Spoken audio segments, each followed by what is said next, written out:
La inflación, la guerra de Ucrania y Estados Unidos. Víctor Saltero.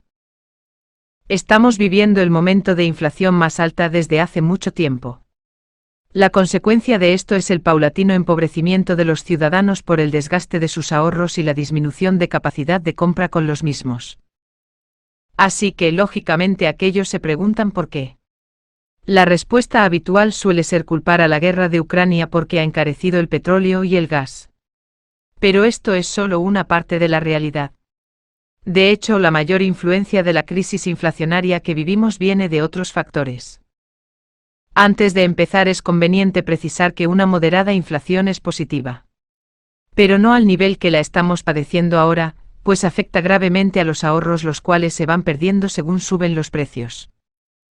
Y a su vez, esta situación inflacionaria termina perturbando el consumo al encarecer los créditos, con lo que también se debilita el poder de compra de los ciudadanos y por tanto aumenta el desempleo, el déficit de los estados y el de las empresas. ¿Por qué hemos llegado a esto? Básicamente existen tres razones detrás de esta crisis de inflación, y una sola causa que por ahora impide que sea aún peor. La primera razón está en Estados Unidos. La segunda en los bajos precios del petróleo de los últimos años, y la tercera en la guerra de Ucrania. Y el factor que está ayudando a que la inflación no sea más alta surge de la profunda crisis económica que vive China actualmente. Comencemos por el origen del problema, Estados Unidos. Cuando al inicio del año 2020, con motivo del COVID, muchos gobiernos encerraron a los ciudadanos en sus casas, una gran cantidad de fábricas cerraron sus puertas. Casi todos los países del primer mundo lo hicieron, y detener la producción de bienes a esa escala es algo que jamás antes se había experimentado. Como consecuencia, la mayor parte de bienes se dejaron de producir. Cuando un año más tarde fue volviendo poco a poco la normalidad, se comprobó que poner en marcha la producción, transporte, financiación y distribución de bienes no se puede hacer de hoy para mañana, y conllevó gran escasez de productos en los países más avanzados, iniciándose aquí una subida de inflación pues la demanda de bienes superaba ampliamente la oferta de los mismos. El mayor desatino a estos efectos lo cometió la actual administración americana. Esta, como estímulo monetario, se puso a fabricar dólares en masa para intentar paliar los efectos del COVID, inundando el país de dinero y repartiendo cheques entre familias y empresas de Estados Unidos. Ello aumentó enormemente el dinero en circulación y el poder de compra de aquellos. Como resultado, subió más de un 30% la demanda de bienes duraderos en todo el mundo por parte de los norteamericanos, en un momento en que aún las fábricas no tenían la capacidad de producción y distribución anteriores a la pandemia, con lo que alentaron la espiral inflacionista.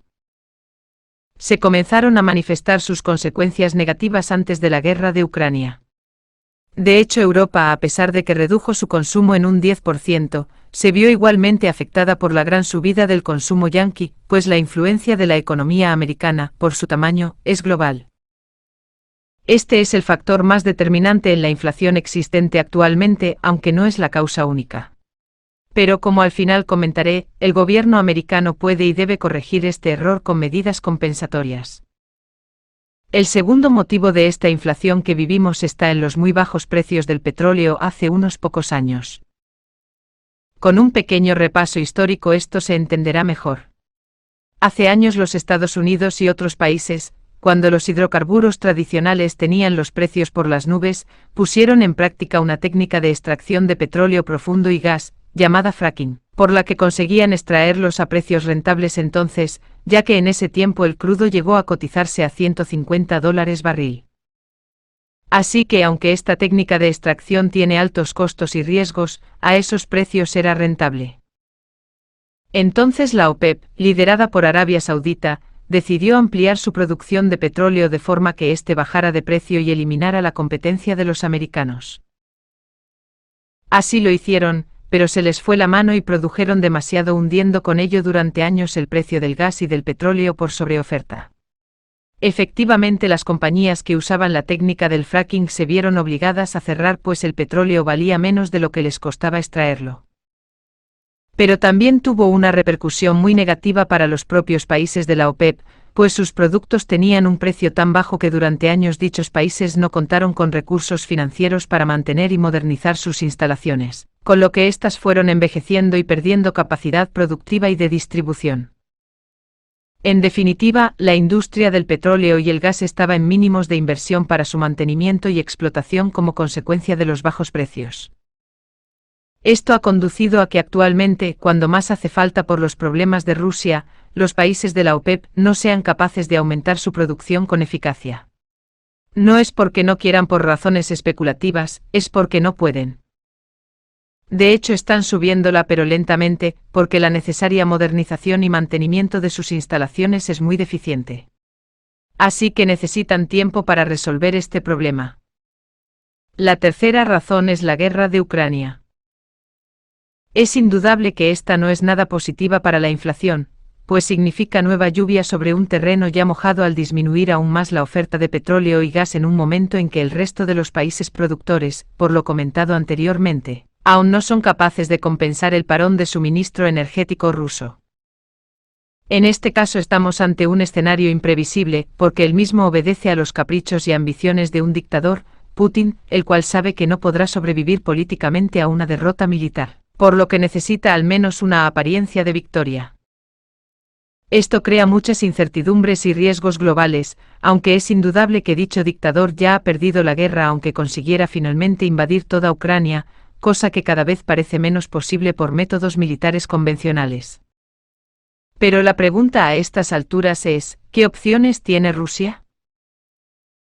La mejor solución para Rusia es que el ejército, pues es el único que puede hacerlo, de la noche a la mañana, y cuanto antes, elimine a Putin del poder y lo juzgue por iniciar esta guerra, lo que ayudaría para comenzar a recuperar el prestigio y fiabilidad internacional del país, lo cual le va a ser muy necesario para emprender una lenta y sufrida recuperación. Otra opción es que definitivamente Rusia declare la guerra a Ucrania, lo que le permitiría movilizar a todos sus recursos humanos para combatir. Pero como saben, Putin no reconoce ante el pueblo ruso estar en guerra. Define lo que está sucediendo de operaciones militares especiales para terminar con los nazis en ese país, un evidente y cínico eufemismo. Pero la declaración de guerra presenta graves problemas para él, porque al movilizar a la población quedaría al aire el gran engaño al pueblo ruso en el sentido de que lo de Ucrania no es una guerra. Putin tendría que comenzar a reclutar a cientos de miles de jóvenes y explicarles, a ellos y a sus padres, por qué hay que enviarlos a morir o ser heridos en ese país. Probablemente la sociedad rusa, que ya está muy alarmada porque las sanciones internacionales la están sufriendo cada vez más, reaccionaría muy negativamente. En cualquier caso, esta es la única posibilidad que tiene Putin para intentar ganar la guerra, sin recurrir a las armas nucleares, aunque igualmente perdería después la paz. Otra opción que tiene Putin es el uso de armas nucleares tácticas. Es decir, emplear bombas atómicas pequeñas para eliminar toda resistencia ucraniana. El efecto sería devastador para la población civil de Ucrania y para sus ciudades más importantes. Pero ello también conllevaría el hundimiento de Rusia para más de un siglo, y podría significar un acercamiento muy peligroso hacia un conflicto nuclear global que terminaría con el ser humano. Esperemos que lo impensable no suceda. En fin, cuanto antes termine este conflicto será mejor para todos, y sobre todo para los pobres ciudadanos de Ucrania y de Rusia, pero ello depende del imprevisible Putin. Por último, el factor chino. China está inmersa en una grave crisis económica, la cual ha llevado a que este país baje su demanda de gas y petróleo alrededor de un 15%. Por cierto, una crisis muy similar a la que Occidente tuvo en el 2008. Por ejemplo, tienen construidas más de 100 millones de viviendas sin vender, y están quebrando muchas inmobiliarias y grandes constructoras. El gobierno chino, justo lo contrario de lo que están haciendo ahora los países occidentales, está inundando su mercado de dinero muy barato intentando impulsar el consumo interno. Si estas medidas tienen éxito rápidamente, cosa que no creo, sería una mala noticia para los demás países, pues el gigante asiático volvería a subir su demanda de energía, lo que no interesa en estos momentos al resto del mundo porque la encarecería aún más. Pero antes de terminar con la previsión de cuándo puede concluir esta crisis, permítanme un inciso. En general los ciudadanos suelen creer, o necesitamos creer, que los gobiernos tienen asesores fantásticos que cuando los presidentes o los primeros ministros no tienen conocimiento sobre un tema concreto están ellos para iluminarlos. Pues nada más lejos de la realidad. Si no, para no irnos más lejos en el tiempo, que se lo pregunten a Biden y sus lamentables medidas económicas contra el COVID cuyas consecuencias negativas no supieron prever ni él ni sus asesores, y estamos pagándolas todos. O los dirigentes árabes y sus asesores que con sus errores de cálculo al establecer las producciones de hidrocarburos, lo hicieron tan mal que les perjudicó a ellos más que a nadie. Y no digamos el caso de Putin. Ni sus asesores ni él vieron venir nada de lo que está ocurriendo desde que decidió invadir Ucrania. Un ejemplo rotundo de esta incompetencia es el siguiente. Desde la exitosa invasión de Crimea, Putin estaba pensando en hacer lo mismo con el resto de Ucrania. Adivinando que vendrían sanciones internacionales, preparó durante años unas reservas económicas de alrededor de $700.000 millones para hacerle frente. Pero por increíble que parezca, cometió la estupidez de que el 70% de ellas las constituyó en yenes, dólares Estados Unidos y euros. Así que con asombro surgen las preguntas siguientes: ni el propio Putin ni sus asesores fueron capaces de prever que lo primero que harían Japón, Estados Unidos y Europa era bloquearle esos fondos que estaban en sus respectivas monedas. ¿Es que no sabían sus expertos que el país titular de una moneda es quien la controla? Pues aunque parezca mentira, la realidad es que no lo previeron y perdieron nada más comenzar la invasión la mayor parte de sus reservas económicas en unas horas. Esto hubiese sido previsible incluso para un estudiante de primero de económicas, pero no para Putin y sus asesores, los cuales provienen casi todos del KGB y saben mucho de espionaje y torturas, pero no tienen ni idea de cómo administrar los recursos de un país, cosa que por desgracia, también pasa a múltiples responsables políticos de otros países. Por cierto, aunque no es materia de este artículo y por ello no lo voy a desarrollar, he leído a algún periodista comentar que la economía rusa está fuerte, a pesar de las sanciones, porque el rublo bajó inicialmente en su cotización, pero después subió considerablemente. Esto es cierto, pero solo para precisar, esa subida es precisamente una consecuencia del éxito de las sanciones internacionales y una pésima noticia para Rusia a corto y largo plazo. Pero continuando con la situación de este país, es evidente que Putin y su gobierno tampoco previeron que con la invasión solo conseguiría que la OTAN se hiciese más fuerte al unirse más, justo lo contrario de lo que pretendía. En definitiva, una vez más se confirma que toda crisis económica o social, salvo honrosas excepciones, tiene su origen en errores de los gobiernos o del sector financiero, y a veces de ambos conjuntamente. Y en general los asesores de los políticos suelen ser amiguetes que ayudan al líder a conseguir el puesto que ocupa, y cuya mayor preocupación después es mantenerlo en él por la cuenta que les tiene también a ellos. En maniobras de supervivencia política es en lo único que suelen ser expertos dichos asesores, de ahí la enorme cantidad de decisiones equivocadas, a veces auténticos disparates, que cometen los responsables de los gobiernos. Por desgracia, la historia del hombre es una prueba continuada de esta incompetencia, la cual trae como resultado guerras, hambrunas y múltiples crisis evitables. Pero vayamos a las conclusiones. Es evidente que el origen de la inflación está en diversas causas que han coincidido en el tiempo. Como dije, una de las más importantes son las medidas económicas anti-COVID del gobierno americano, pero esto puede corregirlo la Reserva Federal subiendo el interés del dinero para conseguir moderar la demanda de bienes de sus ciudadanos y empresas. Por cierto, ya han comenzado a tomar esta medida.